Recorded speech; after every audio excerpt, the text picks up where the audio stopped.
안녕하세요. 진보스 카페 대표 강사 성희선입니다. 저희 진보스 카페가 진료실식 연계 치과보험 청구 스터디로 이름이 변경이 됐습니다. 그래서 그전에는 제가 치과 건강보험 소그룹 스터디였는데요. 이렇게 조금 이름을 변경한 이유는 제가 세미나를 통해서 항상 보험 청구를 설명드렸을 때 진료 실식을 연계하는 세미나를 진행하다 보니 그 부분에 대해서 선생님들이 조금 더 같이 공유하면 어떨까라고 해서 이름을 이제 변경을 했고요. 그 전에 치과건강보험 소그룹 스터디로 검색을 하시면 간혹 이제 뭐 카페가 없어진지 아시는 경우가 있는데 아닙니다. 계속 있습니다. 그래서 오늘은 이번 시간에는 이제 Q&A 중에서 선생님들이 궁금해 하시는 게 있어서 그 부분을 제가 이제 유튜브를 통해서 공유를 하도록 하겠습니다. 어떤 부분이냐면요. 우리가 가장 많이 헷갈려 하시는 징지백토미에 대해서 조금 이야기를 하도록 합니다. 그래서 저희 카페에 나와 있는 부분에 대해서 같이 공유합니다. 보시면 이 선생님 감사하게도 이제 병원에서 활용하고 계시는 이제 전자차트를 같이 올려주셨고요. 이렇게 선생님들이 질문하셨을 때 같이 이렇게 차트까지 올려주시면 제가 조금 더 정확한 답변을 좀 더 드릴 수 있습니다. 그래서 같이 공유합니다. 그러면 7월 12일 날 46번 치아에 대해서요. 우식으로 인해 신경치료를 하는데 동시에 치은 절제술, 치은 연화 우식 제거를 위한 실행을 했다고 합니다. 그러니까 엔도를 하시면서 이제 징지백토미 잇몸을 자르는 걸 하셨고요. 그러면서 7월 17일 날 46번 치아에 신경치료와 치주치료 처치다. 그래서 그 징지백토미 한 거에 대해서 이제 드레싱을 하셨나 봅니다. 그래서 이상이 없는지 궁금합니다. 라고 이제 문의를 주셨고요. 보시면 신경치료는 백악지 우식 상병을 넣으려다가 항생제 처방 때문에 만성 근단성 치주염 상병명을 넣게 됐습니다. 라고 해서 우선적으로 이 징지백토미가 청구가 되는지와 지금 약을 처방을 하시면서 상병을 지금 근단성 치주염으로 변경하신 거를 좀 물어보시는 것 같습니다. 그래서 첫 번째 보면 7월 12일 날 보시면 발수를 하시면서요. 거기에 저 회색깔 부분 보이실까요? 회색깔 부분에 보시면 치은 연화의 우식 제거를 위한 치은 절제술이 있습니다. 그러니까 엔도를 하시면서 이거를 청구를요. 계속 이렇게 암기하시는 것 같아요. 징지백tom이라는 게 있는데 그거를 어떻게 해요? 필링하는 날 하지 않고 중간에 이렇게 하면 이게 청구가 돼요?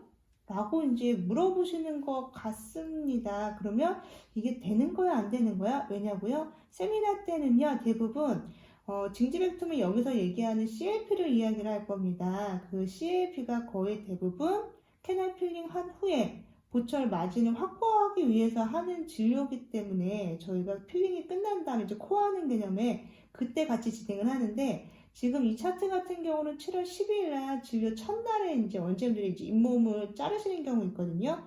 이렇게 잇몸을 자른다는 거는 첫 번째는 캐리어스가 백악질까지 썩었을 거예요.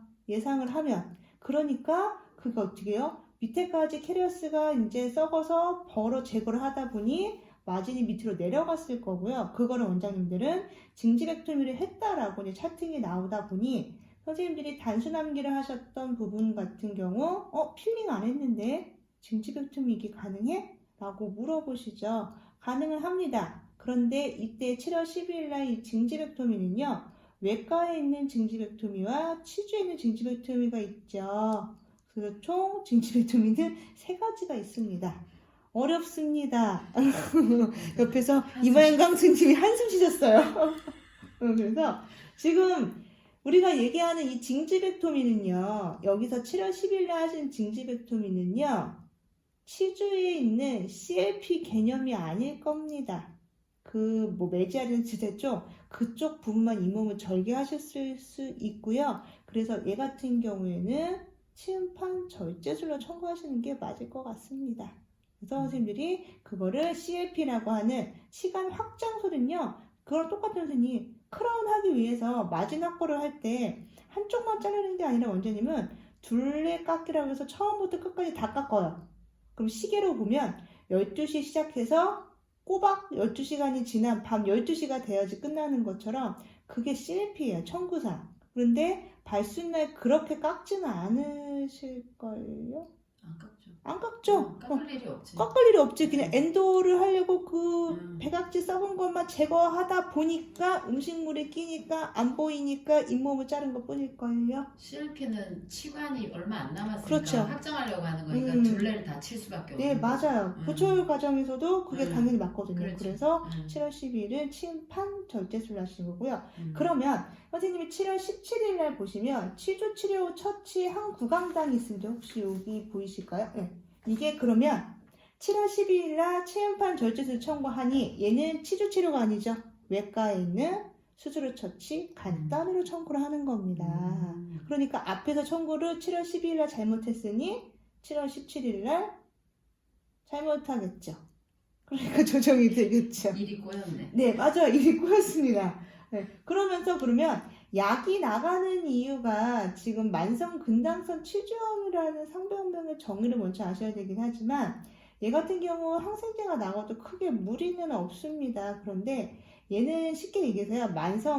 만성적으로 근단의 뿌리 끝에 치주의 염증으로 인해서 고름이 잡힌 거기 때문에 이런 부분 때문에 침판 절제술은 안 하실걸요?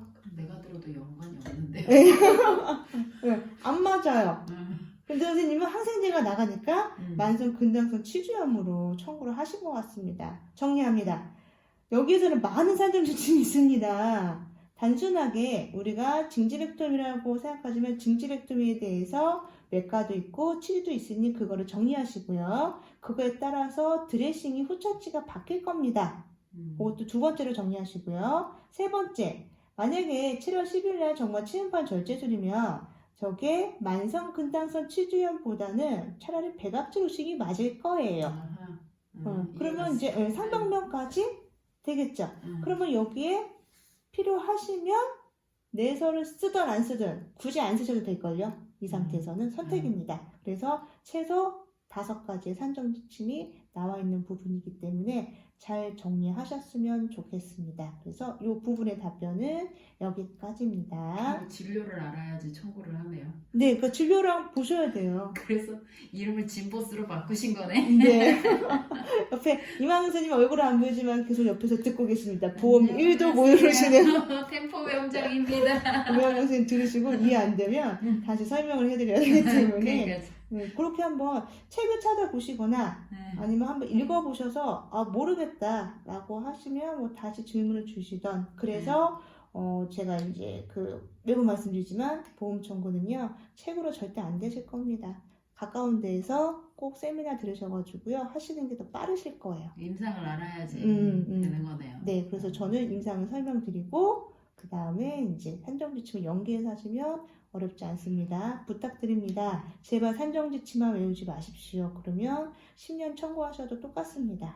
그냥 진료 강의 해요. 진료를 먼저 배워야겠구만 보니까. 진료 강의 해야 내가 될 들어도 거예요. 나도 잘 모르는데 진료는 아니까 그래서 그쵸. 이해하는 거거든요. 네. 저는 공부도 안 해가지고 잘. 음.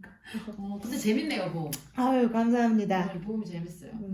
거짓말을 잘 못해서. 네. 솔직한 게 장점이시죠. 과하죠. 네. 그러면 답변은 여기까지 하겠습니다. 네. 감사합니다. 네.